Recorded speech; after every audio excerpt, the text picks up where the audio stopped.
They were born in silk, raised behind marble walls, and treated as living jewels of an empire that ruled 3 continents. Their every breath was guarded, their every word measured. Yet when the time came for marriage, the moment the world expected to be their grand reward, most Ottoman princesses trembled with fear. Because in the heart of the empire that demanded absolute loyalty, even royal brides could become prisoners. Their first night was never a promise of love. It was a test of power, politics, and survival.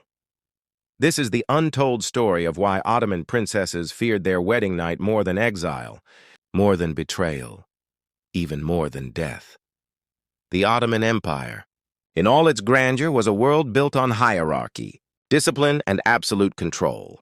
Every heartbeat in the palace, from the Sultan down to the lowest servant, existed to serve the dynasty's survival. And within that golden cage stood the daughters of the Sultan's princesses, or as they were known, the sultanas. From the moment they were born, these women lived lives of unimaginable privilege, yet unimaginable restriction. They were taught languages, poetry, diplomacy, and the art of silence. They were dressed in jewels worth kingdoms but could not step beyond the palace without permission.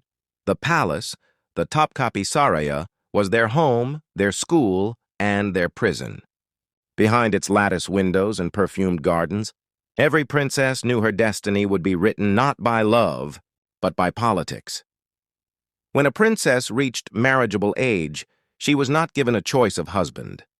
The Sultan, her father or brother, decided whom she would marry, and his decision was never about her happiness. It was about control. Marriage for a princess was a transaction, a way to bind powerful men to the throne, to buy loyalty with royal blood. Generals, governors, and statesmen prayed for such a union. But those who received it soon realized it was not an honor. It was a chain. And for the princess, that chain began tightening the moment the wedding drums sounded. The Ottoman wedding ceremony was magnificent. Golden carriages rolling through Istanbul, musicians playing in the streets, gifts from across the empire.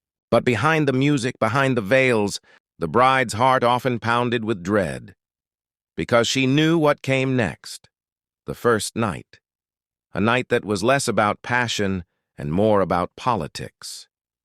In Ottoman custom, the princess's new husband was not truly her equal. He was a subject of the Sultan.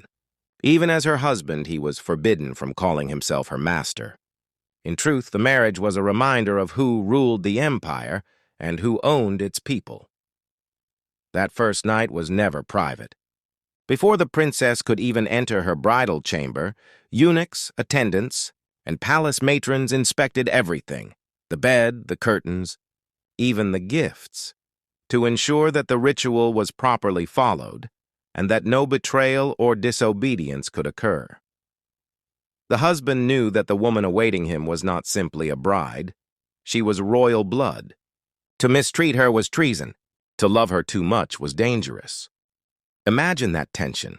A man entering a room, knowing that every word, every touch might one day be reported back to the Sultan himself. And the princess, veiled, trembling, uncertain, knew that from this night onward, she belonged to someone she had never met. Some princesses fainted. Others wept silently. A few, trained in the palace's art of composure, smiled gracefully through the terror. But all of them understood one rule. This was not a union of hearts, but of politics. For many princesses, the morning after their wedding marked the beginning of a life far worse than isolation. They were sent away from Istanbul to distant provinces with their husbands, who often served as governors. To leave the capital was to leave everything behind: family, friends, power. Some brides were taken to remote fortresses in Anatolia or the Balkans, far from the glittering heart of the empire. They lived surrounded by strangers, guarded by soldiers who answered not to them, but to their husbands. The same princesses who once ruled over servants and silken halls now woke to the sound of military drums and the harsh cries of soldiers. Many of them longed to return home, but they could not. Ottoman law forbade them from visiting the capital without explicit permission from the Sultan. For most, that permission never came. The princess's marriage was her exile, wrapped in gold, sealed with ceremony and masked by celebration. And so, the first wedding night became a symbol of everything they feared: the end of freedom, the beginning of obedience, the quiet death of their former selves. Those who dared to resist or express sorrow risked more than shame. In the Ottoman court, even the Sultan's daughters could be punished for disobedience. Some were confined to palaces under guard. Others were silently erased from history. But not all princesses accepted their fate in silence. One such woman was Mihrimah Sultan, the daughter of Suleiman the Magnificent. She was known for her intelligence and fiery spirit. When her father arranged her marriage to Rustam Pasha, one of the most powerful men in the empire, she obeyed, but she never allowed herself to be silenced. Her marriage may have begun as politics, but Mihrimah turned it into influence. Through her letters, her connections, and her wealth, she became a voice behind the throne, feared, respected, and immortalized in history. Yet for every Mihrimah, there were dozens of others whose stories were lost, forgotten women who never overcame that first night of fear. Because beyond the splendor, beyond the empire's grandeur, lay a truth few dared to speak. The Ottoman princesses were pawns in the empire's game of power, and the game always began in the dark, behind the locked doors of their wedding chamber. The journey of an Ottoman princess did not end with marriage. It only transformed into a more dangerous kind of survival. Once the wedding music faded and the ceremonial veils were folded away, reality settled like a shadow. The princesses who left Istanbul often found themselves trapped between two worlds. No longer a daughter of the Sultan, yet never truly a wife in the traditional sense. In the empire's distant provinces, the husband held power as governor, but the princess carried the blood of the dynasty. It was a fragile balance. One mistake, one word spoken too freely, and either could be accused of treason. The husband could not raise his voice to her, nor could she openly challenge him. So their homes became silent battlegrounds, where smiles masked resentment, and every gesture was carefully weighed. Some men adored their royal brides, treating them with the reverence of living symbols. Others saw them as chains, reminders that their every action was watched by the Sultan's spies. Because even in exile, the eyes of the empire followed. Letters, gifts, and reports traveled constantly between the provinces and Topkapi Palace. No secret stayed hidden for long, and yet, amid this tension, a few women began to discover something extraordinary: power.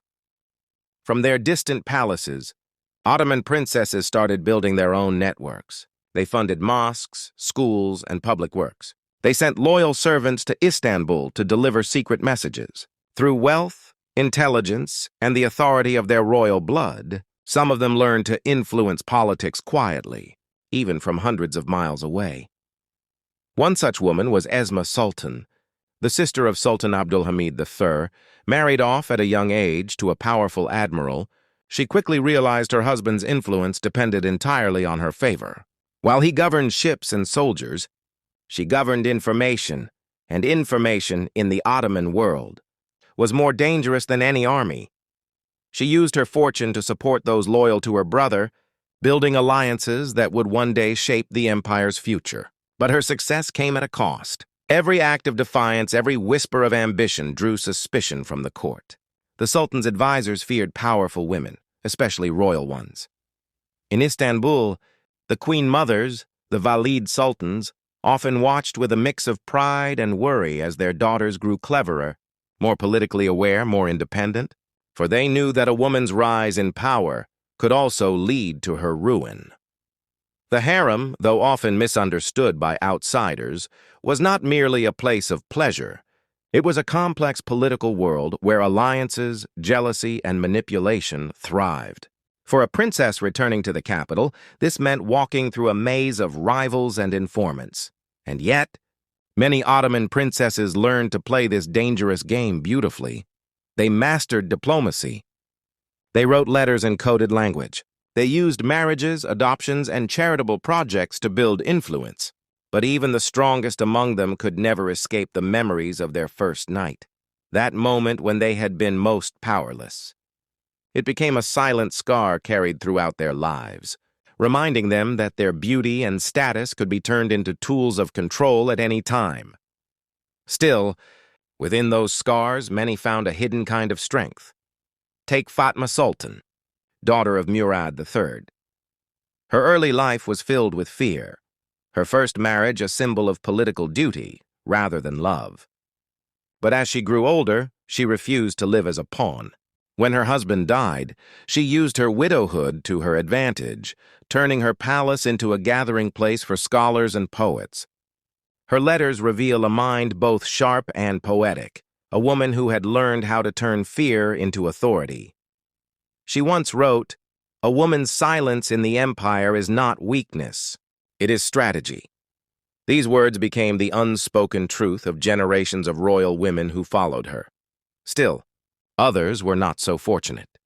Some princesses faced cruel fates, trapped in loveless marriages, isolated in faraway estates, their names erased from official records. One forgotten princess, Aishi Sultan, was sent to marry a nobleman who fell from favor. When he was executed, she was ordered back to the capital but was never again allowed near the court.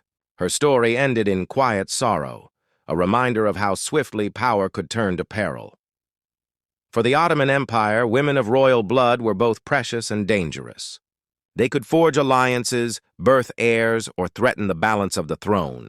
That was why their first wedding night carried such dread, because from that night forward, their lives were no longer their own. And yet, through centuries of arranged unions, forbidden love, and silent endurance, the legacy of these princesses endured. They became patrons of art and architecture. Their names adorned mosques, bridges, fountains, and schools that still stand today. Perhaps that was their quiet revenge, to leave behind beauty in a world that had tried to silence them. By the 19th century, as the empire began to weaken and the modern world crept into Istanbul's walls, the daughters of the Sultan began to taste a new kind of freedom. They learned European languages, read Western literature, and began corresponding with foreign queens and ambassadors. Some even dared to write about their own lives, their fears, their heartbreaks, their unspoken truths. For centuries, the world had only seen their jewels, their palaces, their painted smiles. But behind those walls, they had carried generations of stories of women born into power yet denied control, of brides who entered their wedding chambers as royalty but emerged as pawns in a grand game. Their fear was never just of one night, it was of a lifetime that might follow. Still, in their silence there was strength. In their obedience there was strategy, and in their endurance there was something timeless. A lesson in how even within a cage of gold, a human spirit can learn to rule its own destiny. So when we ask, why were Ottoman princesses afraid of their first wedding night? The answer is not simply fear of the unknown. It was fear of losing what little freedom they had. Fear of becoming symbols rather than souls. Yet, somehow, through centuries of power and peril, they found a way to leave their mark on history, not as victims, but as silent architects of empire. Their stories remind us that behind every crown lies a cost, and behind every royal veil, a woman who once trembled yet learned to stand unshaken.